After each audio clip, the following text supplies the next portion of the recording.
Adani transmission इतने अच्छे results के बाद भी आज वाले दिन हमें अगेन यहाँ पर 5% तक का लोअर सर्किट लगते हुए देखने को मिला है अडानी ट्रांसमिशन लिमिटेड में। यहाँ पर अगर हम इनके रेवेन्यू की बात करें तो फ्रेंड्स ये 20% के आसपास ग्रो हुआ है। जी हाँ, सारे के सारे हमें पॉजिटिव रिजल्ट्स देखने को मिले हैं, उसके बावजूद यहाँ पर हमें लोअर सर्किट लगते हुए देखने को मिला है। क्या हो सकती है इसकी फ्यूचर स्ट्रैटेजी, कहाँ तक ये जा सकता है एंड क्या आपकी डिसीजन होनी चाहिए, इस प्रकार की बहुत सारी बातें हम इस वीडियो में कवर करेंगे। बोला जाए तो ओवरऑल एक एनालिसिस लेंगे अडानी ट्रांसमिशन का कि क्या ये स्ट्रांग है या नहीं।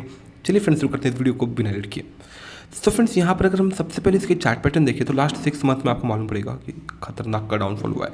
63% तक का करेक्शन यहाँ पर हो चुका है। बीसिंग करेक्शन बोले या फिर डाउनफॉल बोले, ये बहुत ही कॉम्प्लिकेटेड वर्ड्स है, क्योंकि यहाँ पर अगर देखें तो एक समय पर ये शेयर 4000 रुपये के आसपास ट्रेड कर रहा था एंड करेंटली ये 1200 के आसपास आ चुका है।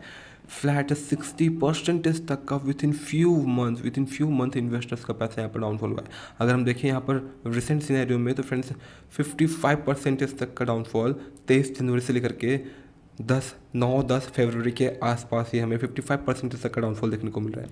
दैट मीन्स कि हिंडनबर्ग की रिपोर्ट बहुत ही बुरी तरीके से अडानी ग्रुप्स को अफेक्ट किया है। जी हाँ फ्रेंड्स, बहुत सारे अडानी के ऐसे शेयर्स हैं जहाँ पर हमें कंटिन्यूसली लोअर सर्किट लगते हुए देखने को मिल रहा है। अडानी ट्रांसमिशन में तो फिलहाल आपको 5% का डाउनफॉल देखने को मिल रहा है, लेकिन इसके अलावा और भी जो उनकी कंपनीज है वहाँ पर 15% तक का डाउनफॉल हमें देखने को मिल रहा है। यहाँ पर एक्चुअली लिमिट लगा दिया गया है कि 5% से नीचे और नहीं जा पाएगा। इसकी मार्केट कैप की बात करें तो 1.39 लाख करोड़ की इसकी मार्केट कैप हो चुकी है, जो कि कुछ समय पहले ये 4.4 लाख करोड़ के आसपास थी।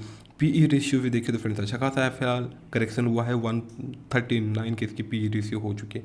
52 वीक हाईएस्ट देखिए तो फ्रेंड्स 4236 के आसपास ही जा चुका था, वो भी रिसेंट सिनेरियो है एंड करेंटली ये 1193 दैट मीन्स ऑलमोस्ट अपने 52 वीक लोवेस्ट के आसपास हमें ट्रेड होते हुए दिख रहा है। अगर हम देखें तो फ्रेंड्स अच्छी खासी लाइन लगी हुई है सेलर्स के शेयर्स को सेल करने के लिए। अराउंड 1,36,000 शेयर्स यहाँ पर लिस्टेड है सेल करने के लिए एंड 1000 प्लस जो इन्वेस्टर्स है यहाँ पर फिलहाल अपने शेयर्स को लिस्ट किए हुए हैं। अगर हम इसकी करंट रिजल्ट्स की बात करें जिसका हमें यहाँ पर न्यूज़ आते हुए देखने को मिला है, लेट मी शो यू, तो यहाँ आप देख सकते हो इनका जो रेवेन्यू हुआ है वो 16% से इंक्रीज हुआ है। हम ये देख रहे हैं कॉन्सोलिडेटेड Q3 के रिजल्ट्स एंड रेवेन्यू की बात करें तो फ्रेंड्स 3037 करोड़ के आसपास कंपनी ने रेवेन्यू जनरेट किया है। एबिटा कंपनी की 1318 करोड़ के आसपास थी। प्रॉफिट आफ्टर टैक्स भी अच्छा खासा हमें इम्प्रूव होते हुए देखने को मिला है। प्रॉफिट आफ्टर टैक्स 478 करोड़ की रिपोर्ट की है। यहाँ पर स्ट्रॉन्ग अपसाइड का हमें यहाँ पर देखने को मिला है ऑफ 73% का। इवन कंपनी की अगर हम कैश प्रॉफिट की बात करें तो वो भी हमें 34% के आसपास जो फ्रेंड्स ऊपर जाते हुए देखने को मिला है। अराउंड 955 करोड़ की कंपनी ने कैश प्रॉफिट बनाया है। ये क्यों ज़्यादातर समय हमें ओवर वैल्यूड देखने को मिला है, ये इसलिए क्योंकि सेक्टर की पीई रेशियो 9.45 एवरेज है एंड वही इस इंडस्ट्री की दैट मीन्स की अडानी ट्रांसमिशन की पीई रेशियो 127 है। इसीलिए यहाँ पर ज़्यादातर हमें ये सुनने को मिला है कि अडानी के ज़्यादातर शेयर जो है ओवर वैल्यूड है। देखिए ओवर वैल्यूड ओवरऑल नंबर के बेसिस पे जी हाँ हमें देखने को मिल रहा है, लेकिन हाँ उस लेवल की ये अपने एक्सपांसन भी कर रही है, ग्रोथ भी कर रही है। दैट्स वाई यहाँ पर हमें ग्रोथ भी देखने को मिलता है एंड अगर एक्स्ट्रा ऑर्डिनरी ग्रोथ होगा तो फ्रेंड्स हमें यहाँ पर एक्स्ट्रा ऑर्डिनरी नंबर्स भी देखो। क्विकली हम एक नज़र दे देते हैं इनके फाइनेंशियल रिकॉर्ड्स में। रेवेन्यू की अगर बात करें तो 2018 में कंपनी की रेवेन्यू थी 3994 करोड़ के आसपास एंड 2021 में हो गई 9926 करोड़ के आसपास एंड वही 2022 में 11,257 करोड़ के आसपास कंपनी की रेवेन्यू जंप की है। इवन अगर हम इसकी एनुअल नेट प्रॉफिट की भी बात करें तो 2019 में ये 540 करोड़ के आसपास था, फिर 706 करोड़, फिर 1290 करोड़ के आसपास हो गया एंड 2022 में 1235 करोड़ के आसपास जो कंपनी ने नेट प्रॉफिट जनरेट किया है। एनुअली नंबर्स हम देख रहे थे। और अगर हम क्वार्टरली रिकॉर्ड्स देखें, जैसे कि हमने रिसेंटली इसके क्वार्टरली नंबर्स देखें जो कि शायद यहाँ पर अपडेट नहीं हुए, बट लेट्स सी हमें यहाँ पर क्या अपडेट्स मिल रहा है। अगर हम देखें तो फ्रेंड्स 2021 के दिसंबर क्वार्टर में 2911 की कंपनी ने रेवेन्यू जनरेट किया था एंड वही 2022 में 3551 करोड़ की कंपनी ने रेवेन्यू जनरेट किया है। एंड अगर हम इसकी नेट प्रॉफिट की बात करते हैं as you can see friends 2021 के दिसंबर क्वार्टर में 276, इससे पहले अगर देखें इसके बाद तो सितंबर क्वार्टर में 2022 में 194 करोड़ की कंपनी ने रेवेन्यू जनरेट किया था और वही रिसेंट क्वार्टर्स में 478 करोड़ की कंपनी ने रेवेन्यू जनरेट किया।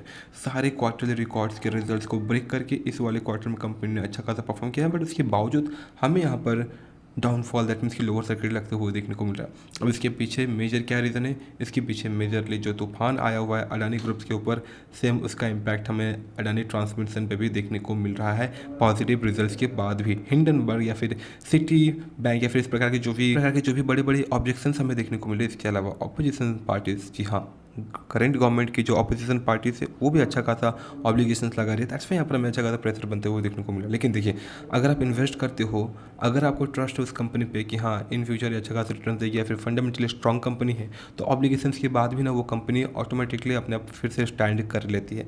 लेकिन ये आपके ऊपर है कि क्या आप पर उतना ज़्यादा वो गट है या नहीं। यहाँ अगर हम इनकी बैलेंस शीट देखें तो फ्रेंड्स थोड़ी बहुत हमें यहाँ पर कंफ्यूजिंग समझ देखने को मिलती है। 2021 में ये 157 था एंड वही 2022 में 254, वो भी नेगेटिव 254 करोड़ के हमें यहाँ पर रिजर्व सरप्लस देखने को मिल रही है। अगर हम इसकी लॉन्ग टर्म बोरोइंग देखें तो फ्रेंड्स ये अच्छा खासा देखने को मिल रहा है हमें यहाँ पर। सो लॉन्ग टर्म बोरोइंग अगर देखें तो फ्रेंड्स 7,400 करोड़ की कंपनी के पास लॉन्ग टर्म बोरोइंग करंट वाले ईयर में है। क्या इस कंपनी के पास इस लोन के अगेंस्ट में कैश है, cash and cash equivalent? So as you can see 388 crore की कंपनी के पास cash and cash equivalent. That means कि as compare to cash company ने बहुत ज़्यादा लोन लेकर रखा है। सो यहाँ पर हम इसे एक डेप्ट में स्थित डेप्ट वाली कंपनी फ़िलहाल में इसे कंसिडर कर सकते हैं। लेकिन नो डाउट कि अडानी ग्रुप्स का ये भी कहना है कि ये अपने सारे लोन्स को ना जब रीपे करती है तो टाइम पे रीपे करती है। इससे पहले भी अगर देखें तो फ्रेंड्स इनका कैश एंड कैश इक्विवेलेंट थोड़ा बहुत ऊपर नीचे रहा है, लेकिन हाँ इनका जो कर्ज है वो कॉन्स्टेंटली 4,000, 3,000, 2,000 करोड़ के ऊपर ही हमें देखने को मिल रहा है। अब अगर क्विकली हम इसके शेयर होल्डिंग पैटर्न भी देखें तो फ्रेंड्स 74% के आसपास प्रोमोटर्स की होल्डिंग है एंड इसके अलावा फॉरेन इंस्टीट्यूशनल इन्वेस्टर्स की होल्डिंग 20% के आसपास है, डोमेस्टिक इन्वेस्टर्स के 3.78 एंड पब्लिक की यहाँ पर मात्र 2.78% की 72% की पब्लिक की होल्डिंग है।